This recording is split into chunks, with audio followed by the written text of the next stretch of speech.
We are all together in the midst of something that we know very little about. A daunting situation for those born after World War II who have only known a relatively safe and predictable world.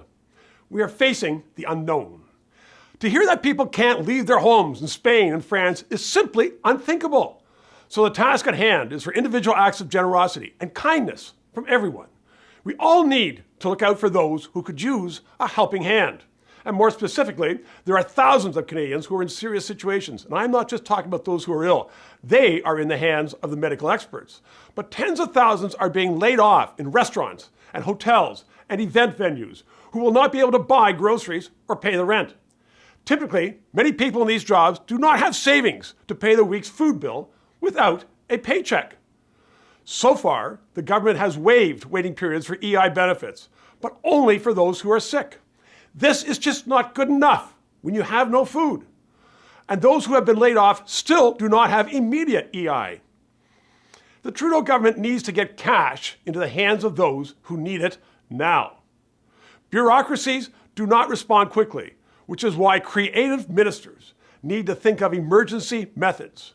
What about a pop-up office to give immediate aid?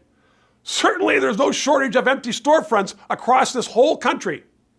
Let those who need help come with their ID and their layoff notice and receive an immediate check.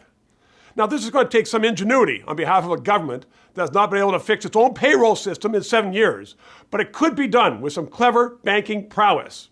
Bring in the experts. Sure, there will be abuses, but not that many to outweigh the disaster faced by so many others. The powerful Deputy Prime Minister and the Minister of Finance both hold downtown ridings in Toronto where thousands are being laid off every day with restaurant closures. Other ministers from non-urban ridings across the land have constituents who have been laid off without notice, from oil and gas shutdowns to fisheries with no overseas customers. We need to avert a disaster. And these politicians have been in government long enough to know that government cannot move quickly. But quickly is just what is needed now. So politicians should not just issue edicts and hope in vain that the officials will be able to act quickly enough to ward off disaster.